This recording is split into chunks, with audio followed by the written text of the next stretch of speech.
There's a special kind of betrayal that happens when the brands you grew up trusting quietly change everything about themselves while keeping the same familiar packaging.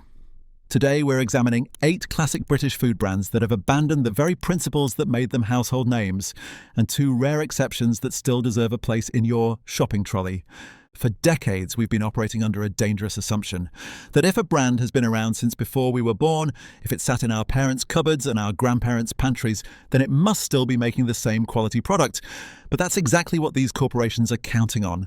They're banking on your nostalgia, your trust, your muscle memory as you reach for that familiar package without ever stopping to read what's actually inside it anymore.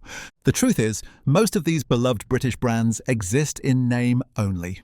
They've been bought, sold, reformulated, and cost-cut so many times that calling them the same product is like calling a photocopy of a photocopy of a photocopy the original document. The label looks similar, the colours are right, but everything underneath has changed, and they're hoping you won't notice. Let's start with the one that breaks British hearts the most: Cadbury. The chocolate that defined childhood for generations. The purple wrapper that meant comfort, celebration, treat time. A brand so woven into British identity that when Kraft bought it in 2010, people genuinely mourned. And they were right to mourn because what happened next was exactly what everyone feared. Kraft, later becoming Mondelez, didn't just buy Cadbury, they gutted it. They took a recipe that had been perfected over more than a century and asked themselves one question: how can we make this cheaper? The cocoa content seems to have dropped, the recipe changed, they started using different milk suppliers, and here's the part that should make your blood boil.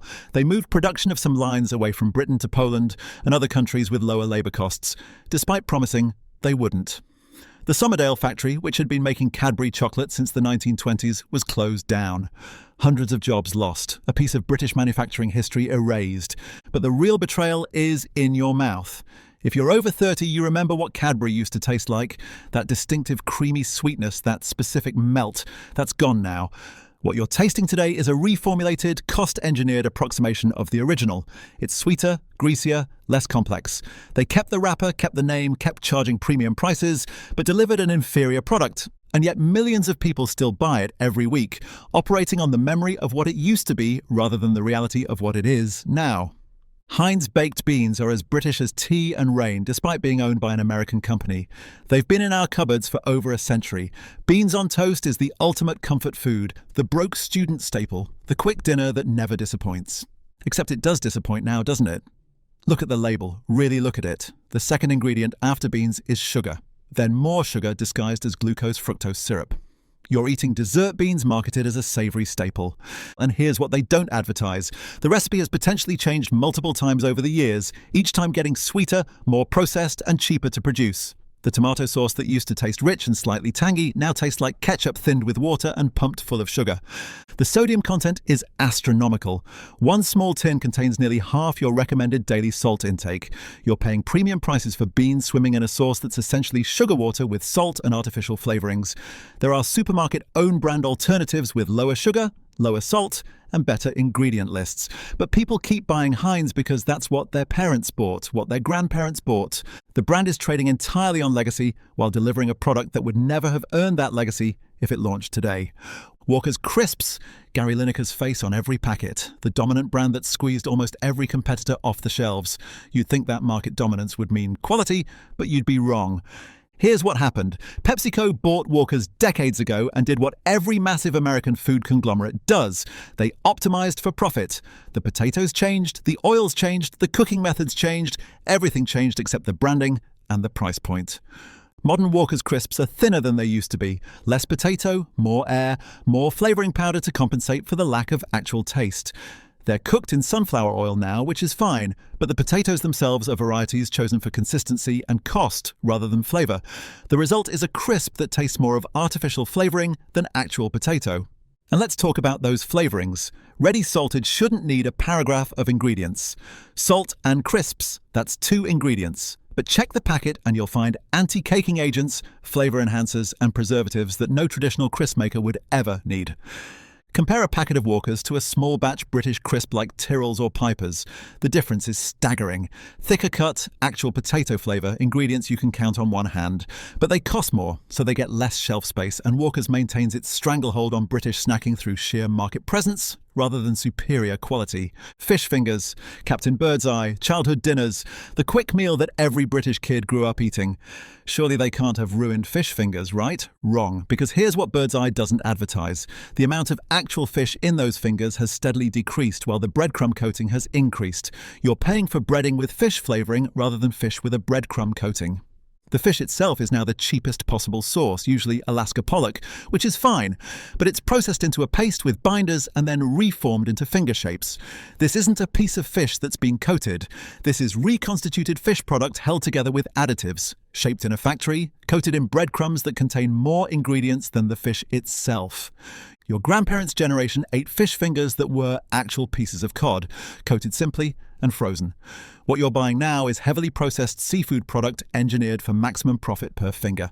The quality has dropped, the price hasn't, and they're still marketing it with the same wholesome family imagery that made the brand trusted in the first place. We already talked about Hovis white bread on this channel before, but their wholemeal deserves special mention because it's even more deceptive. Wholemeal sounds healthy, doesn't it? Brown bread, whole grains, fibre, all the things we're told we should be eating. But Hovis wholemeal is barely more nutritious than white bread. Yes, it has slightly more fibre, but look at what else is in there. Sugar, rapeseed oil, palm oil, emulsifiers, flour treatment agents, preservatives. This isn't traditional wholemeal bread. This is white bread dyed brown with enough whole grain to technically qualify for the label. Real wholemeal bread should be simple. Wholemeal flour, water, yeast, salt. Maybe a touch of honey or oil, that's it. But Hovis wholemeal reads like a chemistry experiment because it's designed to stay soft for a week, to have that consistent texture, to never go stale in the way real bread goes stale. And they charge a premium for this. You're paying more than you would for white bread under the assumption that you're getting something healthier, something more wholesome. But the nutritional benefit is marginal at best, and you're still eating the same ultra-processed industrial bread formula with slightly browner flour. Custard, trifle, sponge pudding, Ambrosia Devon custard has been the convenient tin that British families have relied on for generations. No one's grandmother made custard from scratch when there was a perfectly good tin in the cupboard that tasted close enough. But here's the problem. It never tasted close enough, did it? And it's gotten worse. Ambrosia Devon custard is essentially sugar, modified starch, and flavouring with some milk powder thrown in. The ingredient list contains things like E407 carrageenan and colours that don't need to be in custard. Real custard is eggs, milk, sugar, and vanilla. That's it. 4 ingredients. The stuff in the Ambrosia tin has 12 ingredients, most of which exist to give it shelf stability and consistent texture rather than to actually taste good. And here's the thing that should annoy you. Making real custard takes about 5 minutes. Heat milk, whisk in eggs and sugar, stir until it thickens. You can make custard faster than you can open a tin and heat it in a pan. But Ambrosia has convinced generations of British families that custard is complicated, that you need their product, that homemade is somehow harder or less reliable. The brand built its reputation in an era when convenience was genuinely valuable. But in the age when we have electric whisks and endless recipes online, there's no excuse for settling for modified starch and E numbers when the real thing is both better and barely any extra effort. Mr. Kipling, exceedingly good cakes. The slogan is so ingrained in British culture that people still say it without thinking. Those little boxes of Bakewell tarts, French fancies, Manor House cakes. Tea-time treats that seemed special because they came in individual packages and had that slight step up from truly cheap cakes. But they were never actually good, were they? We just accepted them as good because the marketing told us they were. Look at a Mr. Kipling cake today and tell me what about it is exceedingly good. The sponge is dry and artificial tasting. The icing is pure sugar with no flavour complexity. The jam is gel with high fructose corn syrup. These cakes are held together with emulsifiers, given shelf life with preservatives, and flavoured with artificial extracts because real ingredients cost more.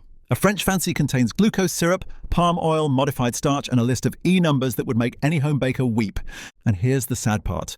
Britain has an incredible baking tradition. We know what good cake tastes like.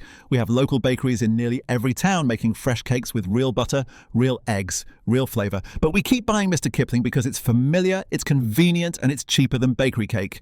Except it's not actually cheaper when you consider what you're getting. You're paying for packaging, marketing, preservatives, and artificial ingredients instead of actual food. The only thing exceedingly good about Miss Kipling is their profit margin. Bisto, the smell of Sunday dinner, the gravy that made everything better. A brand so iconic that Bisto Kids became part of British advertising history. If there's one thing British cooking is known for, it's gravy. And Bisto was supposed to be the convenient way to get it right every time. But Bisto gravy granules aren't gravy.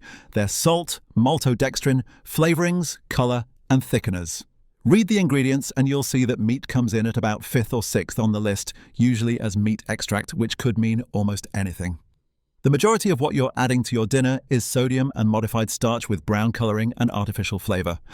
Your grandmother made gravy from the roasting tin: fat, flour, stock, and the meat juices. That's real gravy. It tastes of the meat you've cooked, it has depth and richness, and it takes about 5 minutes to make while the meat is resting. But Bisto convinced generations that gravy is complicated, that you might get lumps, that you need their product to get it right. And in doing so, they've made millions while delivering a product that tastes nothing like real gravy and contains ingredients that have no business being in it. The ultimate betrayal is that Bisto tastes like Bisto, not like gravy.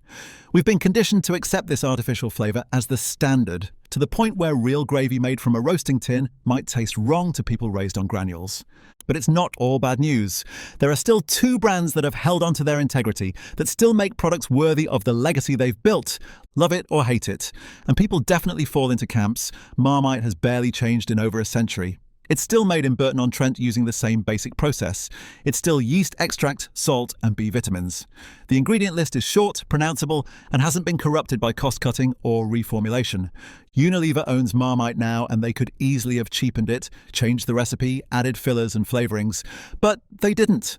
Whether that's because the recipe is so simple, there's nothing to cut, or because they knew British people would riot if they changed it, the result is the same. Marmite today tastes like Marmite from 50 years ago. It's one of the few British food brands that has genuinely held up. If your great-grandparents ate Marmite on toast, you're eating the same thing. That's increasingly rare and genuinely worth celebrating. Wilkin and Sons have been making jam in Tiptree, Essex since 1885. And remarkably, they're still family-owned, still making jam the traditional way, still using quality fruit and minimal ingredients. Check a jar of Tiptree jam. The ingredients are fruit, sugar, lemon juice, and pectin. That's it. That's what jam should be. No glucose-fructose syrup, no artificial colours, no gelling agents with E numbers. Just fruit preserved with sugar the way it's been done for centuries. Yes, it costs more than supermarket own-brand jam, but you can taste why. The fruit content is higher, the flavour is more intense, and the texture is what jam should be, rather than what industrial food processing has conditioned us to expect. Tiptree proves that it's possible to maintain quality, heritage, and traditional methods even in the modern food industry. They haven't sold out to a massive conglomerate.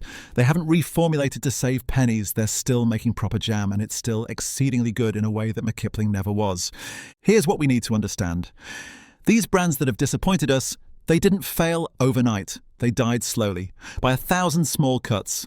A slight recipe change here, a cheaper ingredient there, a new owner making efficiency improvements, a factory closure to move production somewhere cheaper. And at each step, they gambled that you wouldn't notice or wouldn't care enough to stop buying. And for the most part, they were right, because change is hard, trying new things is hard, and it's so much easier to just grab the familiar package off the shelf and trust that it's still the same. But it's not the same. And continuing to buy these degraded products while pretending they're still what they used to be only encourages more brands to follow the same path. Every time you buy Cadbury, you're telling Mondelez that you'll accept their inferior reformulation. Every tin of Heinz beans sends the message that you don't care about the sugar content or the quality. The good news is that Britain is experiencing a renaissance in small-batch, high-quality food production. There are craft chocolate makers creating products that put Cadbury to shame. There are artisan bakers making real bread. There are small producers making proper crisps, real gravy, actual custard. They cost more because they use better ingredients and pay fair wages. But if enough of us start choosing quality over nostalgia, start reading labels instead of trusting brands, these small producers will grow and the big corporations will be forced to improve or lose market share. You don't have to overhaul your entire shopping trolley overnight, but maybe this week swap one of these legacy brands for a better alternative. Try making custard from scratch, buy jam from a smaller producer, support the companies that are still doing it right rather than the ones trading on a reputation they no longer deserve. Because British food can be brilliant. We have incredible culinary traditions, talented food makers, and access to fantastic ingredients. We just need to stop letting nostalgia blind us to the fact that some of our most trusted brands have quietly become everything they once stood against. Your grandparents' generation ate better versions of all these products. The least we can do is demand the same quality for ourselves and refuse to accept anything less. These brands have names worth remembering, but only 2 of them still make products worth buying. We want to hear from you. Which of these brands have you already abandoned? Have you found better alternatives that actually deliver on quality? What's the one legacy brand you refuse to give up on? Let us know in the comments below. And if you found this helpful, if this saved you from wasting money on products that insult the legacy they're supposed to represent, do me a favor and leave a comment with the number 2 just to let me know you made it to the end. Your support means everything and helps us keep creating content that actually helps you make better choices. Thanks for watching, and remember, your grandparents ate better than this. You deserve the same.